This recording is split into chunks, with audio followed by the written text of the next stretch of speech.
Today, our senior brother died, wrote a will, and left it for us. This morning service, we have come to read his will and know what belongs to us, what he left for us, and then we're going to live here with it. I don't think you heard me. If you came in here sick, if you are at home sick, this morning will be the termination of that illness in your life. The world is now coming out gradually out of the global lockdown that came as a result of the pandemic. And now he has brought up all kinds of challenges, financial hardships and all that. Let me tell you, if you are, the richest man in Africa is Dangote. If you are his son, and you are his daughter, and he died and left you billions, what is your business with lockdown or no lockdown? Billions of dollars. What's your business of the locking down, they're not locking down? You think the money flew away to the planet Mars. Nothing has left planet Earth. All the resources are still here. So when they are frightening you with poverty and all that, tell them Passover. Everyone say that word, Passover. You need to get superior intelligence, God's own perspective to everything. Let me tell you something about flying with aircraft. Sometimes when you're on the ground, there is this thick cloud, dark cloud, rain is coming and all of that. That's the perspective you get from the ground. There's something called the pilot's view. There is something called the eagle's view. There is something called the satellite's view. Because of that dark weather, it creates a perspective, and you think that's how the world is. You see the world the way you are, not the way it is. You need other perspective. For example, if you live in a particular locality, thank God for technology, seek to get global perspective on issues. God is the God of the universe. He's not just the God of your village. If you're a black man, don't just let the whole circumstances of black people limit you and finish you. You can be planted local, but you can go global. You can be in your territory, but you can have a global perspective. The world is very big.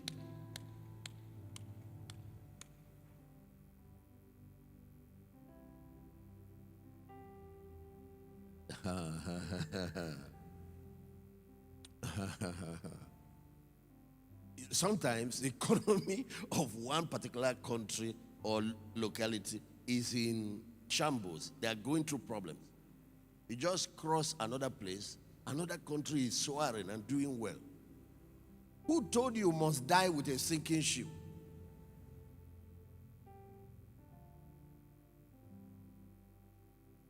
You must become a global citizen. The time has come for Africans to understand that. Our brothers, white brothers, will leave Europe, come and conquer Africa, conquer India, conquer. British people ruled 80% of the world. When their economy was not strong, they will come to Africa to get the resources to drive their economy, drive industrial revolution. They will go to India, they will go everywhere. Africans only think that era has ended.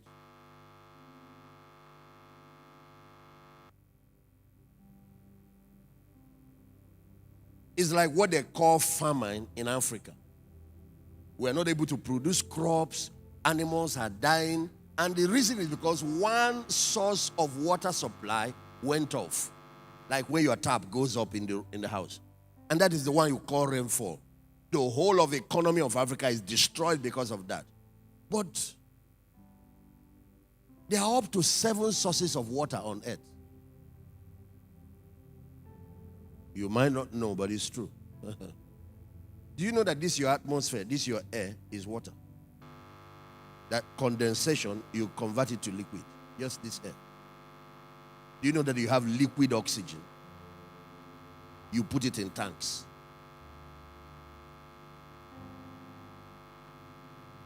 There is underground water. So you use borehole and use other method to bring it up and use it to irrigate the farm and be producing crops in the midst of famine. The Bible said there was famine in the land of Canaan. And there was famine in the time of Abraham. It's not that covenant people don't face these things. They face it, but covenant takes them above it. Covenant is superior to the weather. In the time of famine, Abraham went to Egypt. He made 2 powerful kings. You see, his own is, famine is localized. I am not localized. I'm a global citizen. My God owns the whole world. He moved to another territory, tapped the resources. And that was when Abraham became very rich with lots. Part of what he did, if the resource is there, let me be the one that will go there and get it and be supplying it to the people here where there is need. So if the people here don't have water, I can be the source of water supply and make billions. Don't operate from that, what is called mental dwarfism. You are a child of God. You have been delivered from the curse. You are not just like any other African.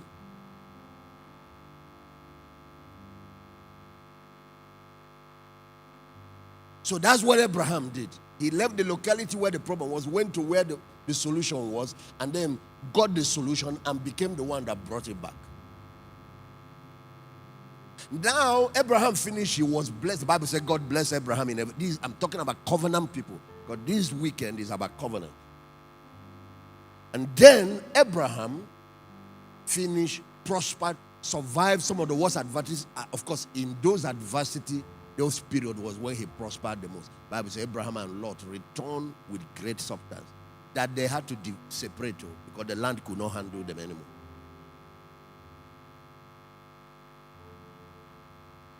When they returned, the time came for his son Isaac. The Bible said there was famine again in the time of global economic problem happens after every cycle. This will not be the last one. But how you know eagles is that they fly against the wind, not with the wind. It is that wind that gives them their high ride.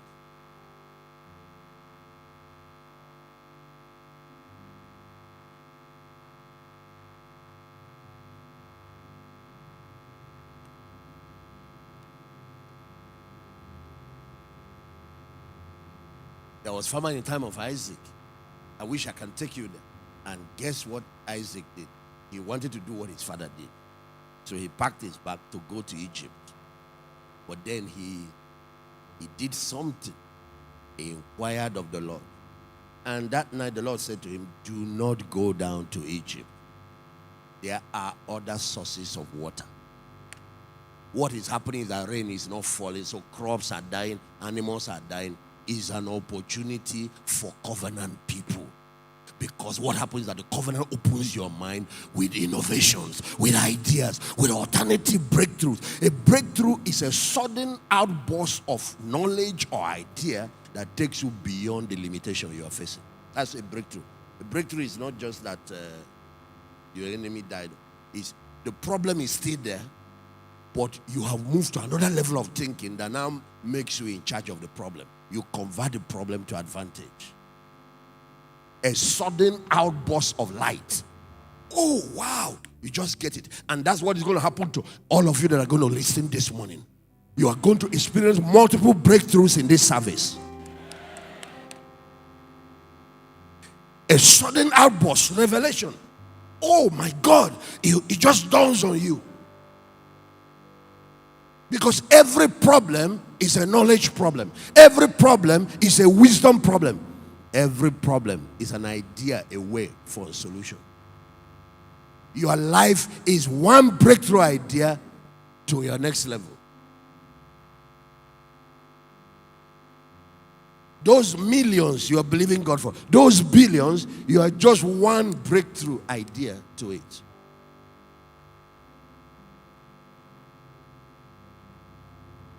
So the Lord gave him a breakthrough. He said, no, don't go down to Egypt. Stay in this land. The man who is a farmer, his business is farming animals, crops. He said, how are we going to do that? He said, now listen. The problem that is creating poverty is that they have one-track mind. They think water only comes when rain falls. He said there is water under the earth. It's an ocean. We have 5 continents and we have, very large body of water, 5 too.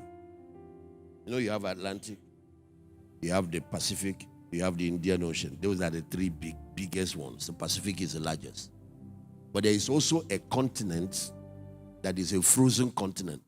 The North Pole is an ocean, but God kept that ocean in form of ice. That's another source of water. For those of you listening to me abroad, that's snow. Those ice that you're seeing there is water. You can use it to drive your agriculture.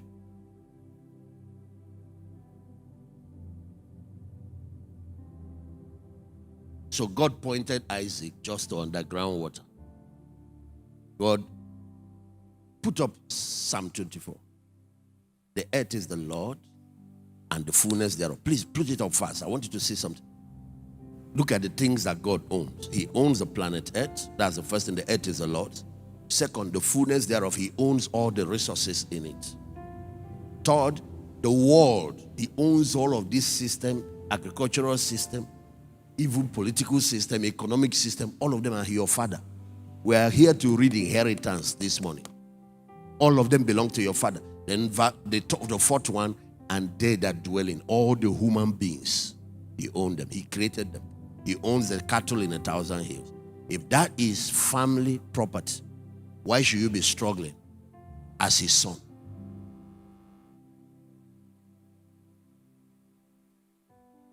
He owns the oil. He owns the silver. He owns the gold. He owns the diamond.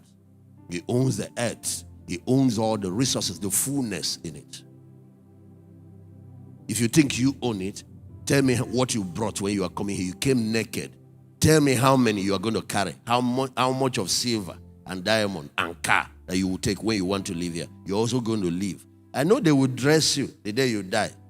But don't worry. The ground, the termites, and other principles of decay would collect the clothes from your body.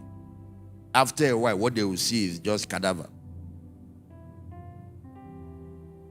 Even that cadaver was taken from the soil, so you have to return it. When you're going here, you have to leave. Everything you took from here, you have to return it here.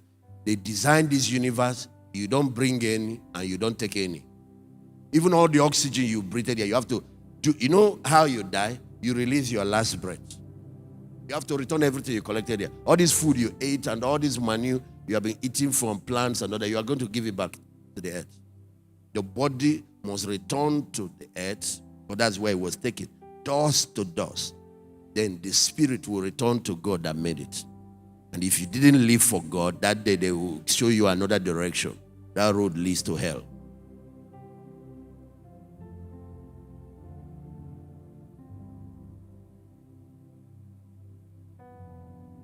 The earth is the Lord and the fullness thereof, the world, and they that dwell therein.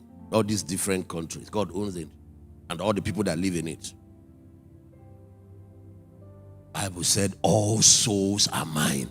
The souls of the Father and the souls of the children, and the soul that sinneth shall die.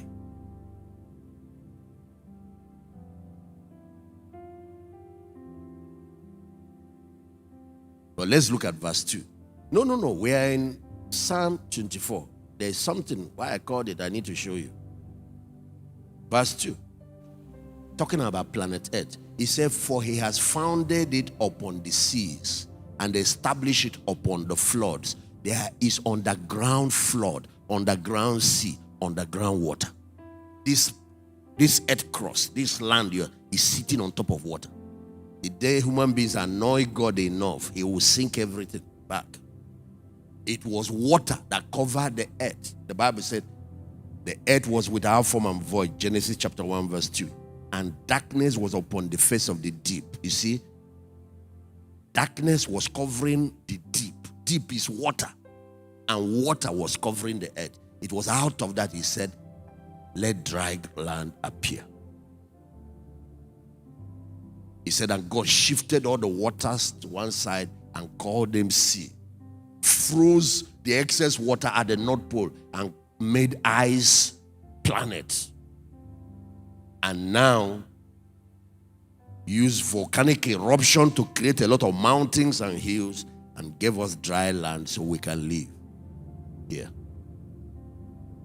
It was a massive construction project of developing all kinds of infrastructure because God was expecting his children to arrive. Like when you want to have family, you start building your house, you start preparing for all. And that's exactly what God did. When he had the whole earth in shape, he now said, let us make man, let's have kids in our image, after our likeness. And he made us like himself. Just like when you have your children, they are like you. When human beings have children, they are not like dogs, because everything reproduces after its kind. Dogs will reproduce after their kind. The monkeys will reproduce after their kind. And humans will reproduce after their kind. So when God reproduced, he reproduced after his kind.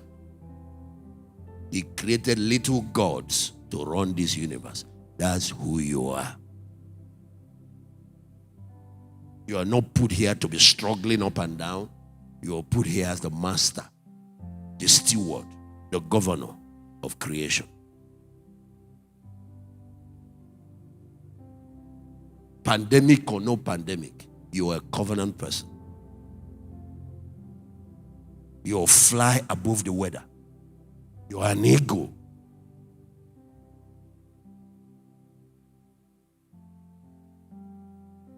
Now when you see an aircraft now queuing in traffic with cars and Okada, you know there is a problem. When you see an eagle queuing with chicken and dog and queen, you know there is a big problem. When you see a lion fighting over grass with sheep, you know there is a big problem. You are called for that higher order of life.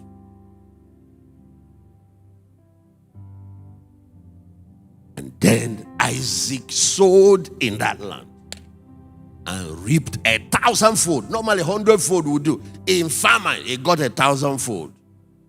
I have heard preachers preach on this for years. It used to blow my mind. Please, and what is it that gave, what is the breakthrough idea that made a man to grow crops, multiply his cattle, multiply his sheep, multiply everything?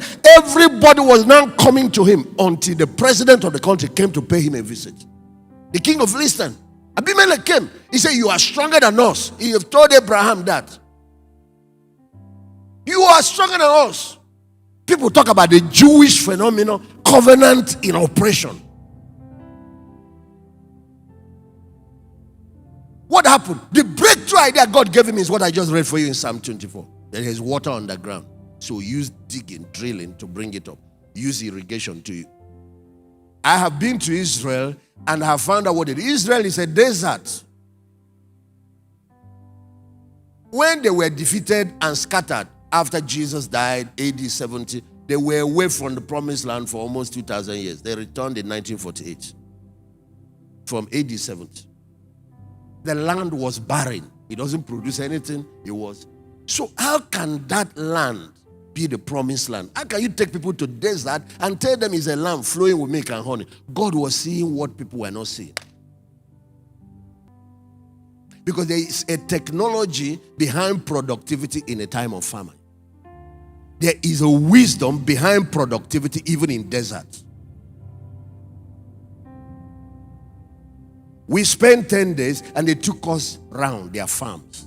My world changed. These people, covenant people, they are on another level.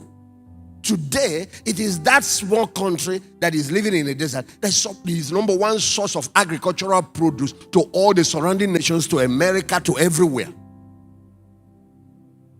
How? How? The Jewish phenomenon, see it there. The Jews became masters of irrigation. And, they have developed precision agriculture to the point that they know the quantity of water the crop needs per day. Some crops just once in the morning, that's all. Some twice. Of everything they showed us, the largest is twice. Just in the morning, small quantity of water is what they spray on it. They have sprinklers. So instead of people going around watering, they use pipe to connect everywhere. The farm. You just open the pipe, and these sprinklers just water the plants everywhere. And that is enough till tomorrow morning. And you need to see the produce. Then there are some other plants, they do that in the morning. Then in the evening around 4, 5, they do it one more time. They don't waste time wasting water. They are masters of water conservation.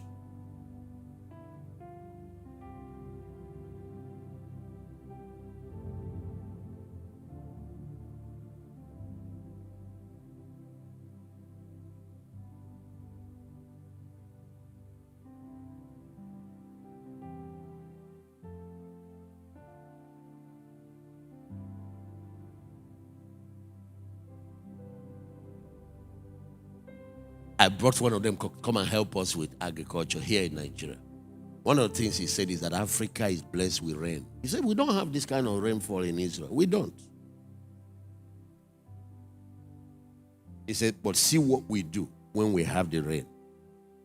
We dig wells. Since God stored water on the ground, we have learned how to also store water. We dig all kinds of pools and wells, and we collect all the rain, because excess water, you don't use up to 0.01% of the water that falls from heaven during rainfall. We collect them, store as much as we can, create our own dam, create our own rivers, create our own wells, store them. When rain stops, we start pumping them. And so in Africa, we have one season of produce every year. Mango comes, it vanishes till next year. Corn will come, it vanishes till next year. In Israel, they have 3 seasons every year. In some crops, they have 4 seasons every year. Actually, God was teaching us that in the Bible, the plants and the vegetation produce harvest every month. 12 harvests in a year. Israel has pushed their own to where they get 4 harvests in a year. We in Africa are still at 1 harvest in a year. So like now, you tell us there is no more mango because it's not the season for mango. Who told you that? It's time to think on another level. They will produce this season of avocado, reap the harvest. Recycle again, produce 3 months. Every 3 months, they are another 3 months, new harvest. Because instead of saying God created rainy season, dry season, they create cycles of rainy season by irrigating the land.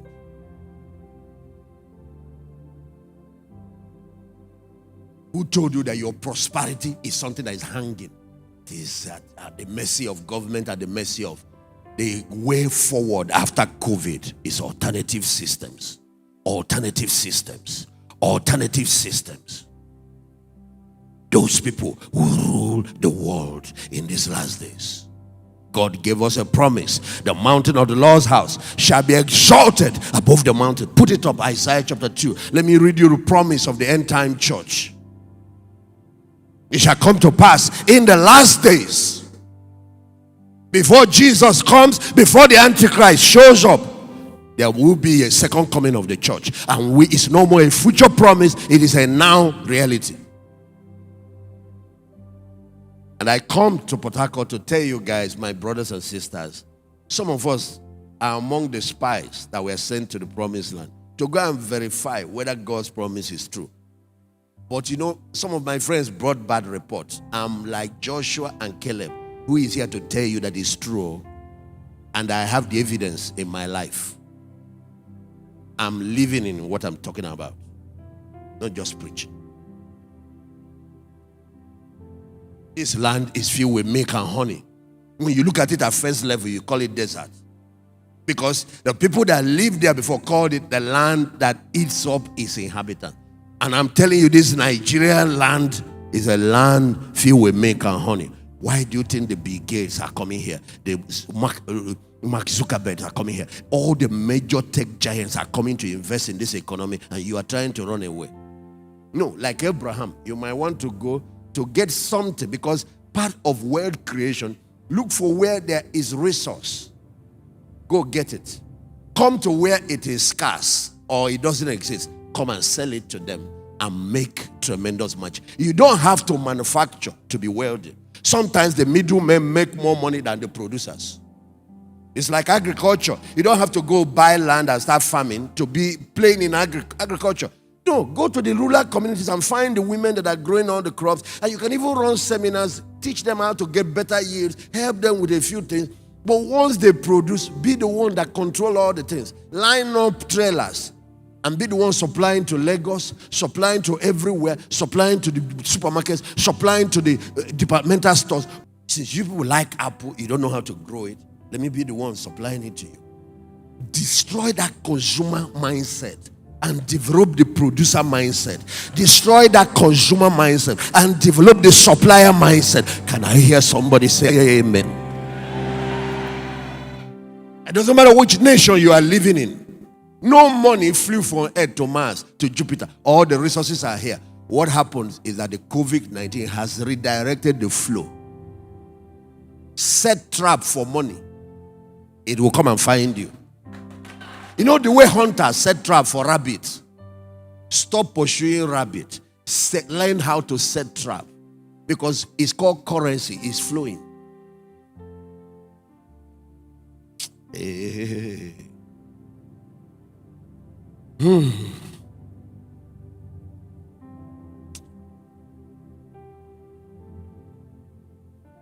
One breakthrough idea.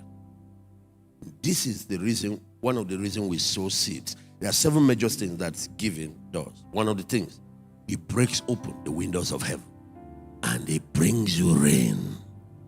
There is rain of financial anointing. Like right now, there's an anointing on me. It's like a garment for properties. For land, properties. It is seed that broke it, that brought it. That's why we sow. People don't know why there is giving in the covenant. And there is no covenant without sacrifice. But they wonder, what is it that these covenant people, when they finish giving to God, what does he give them? Does he just carry money and give them? No! He gives you power to create wealth. Deuteronomy 8 verse 18. Show it to them. Thou shalt remember the Lord thy God. For it is he that giveth the power to create wealth. So he can establish his covenant which he made with the fathers, Abraham, Isaac, and Jacob. Because in the will, wealth is part of the package.